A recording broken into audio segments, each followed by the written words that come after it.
Everything's very regimented, everything's very planned, and but I mean that's the way I like it. I don't do well being bored anyway.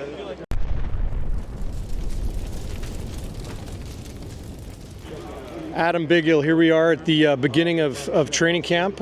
Before we get into the football stuff, how have you been? Back again for another season. Good. I mean, this is the best time of the year. My kids, my family, they can't wait to be back out here. Competing is what I love to do. So, it's a good time of year. A couple years now, you've been in Winnipeg full time. How is that? You guys feeling settled in as Winnipeggers? Huh? Yeah, no doubt. We've been here since 2019. So, I guess this is going on year 5, and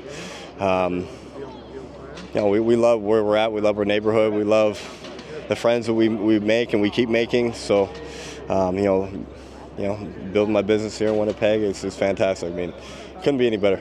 You've been very generous with your time too, doing stuff off the field. Why is that important for you?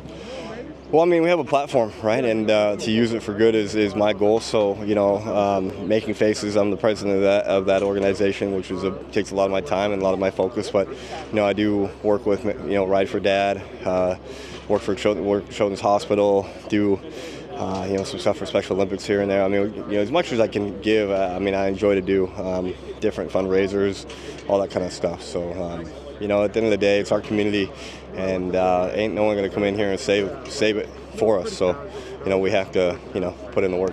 Good on you. Putting in the work you are. And I was joking with you before we started this about when you're finding time to work out and keep the body in shape. But I've been told nobody really works out like Adam Bighill. When do you find the time? How is the body feeling?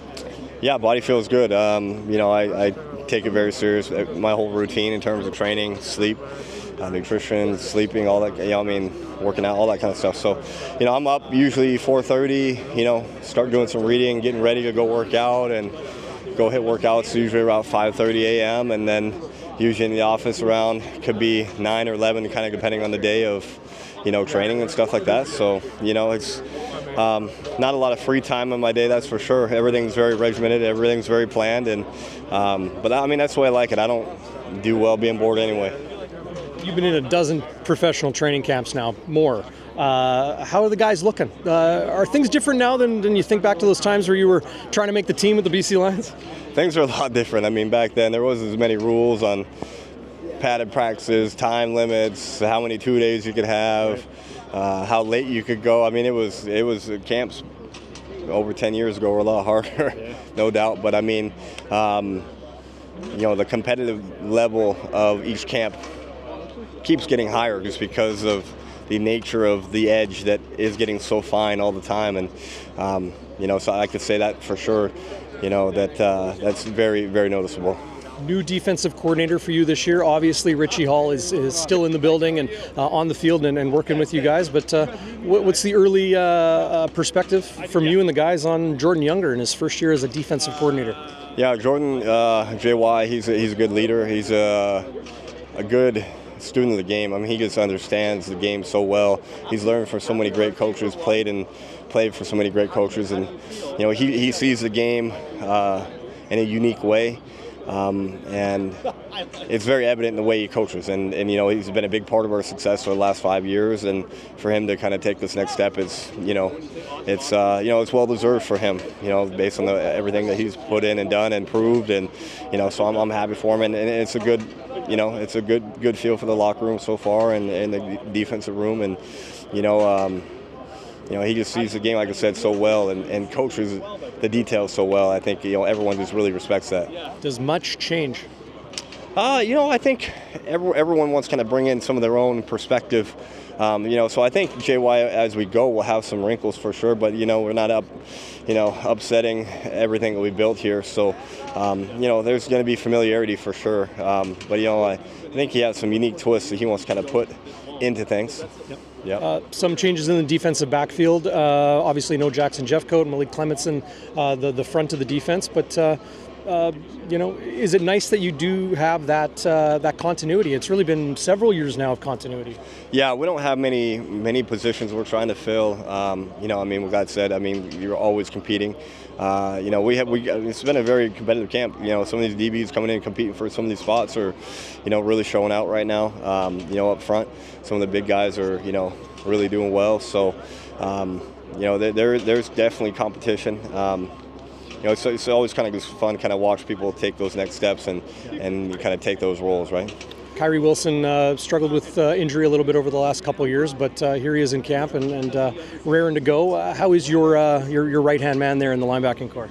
Yeah, no, all is good. I mean, Kyrie, we've been playing together for a while now. I mean, he's a fantastic player, and it's just great because every rep we have together, we learn from together. So that we've seen that, and we already know what we're going to do different. So I mean, it's been awesome to build that relationship because the amount of stuff that we don't have to say anymore is fantastic. So we play extremely fast. We know how we're going to handle complex situations without even having to talk about it. And he can help fix things. I can help fix things, and it's and he's really taken on more of that leadership role too as well. Being more vocal and really demanding more from people, which is awesome.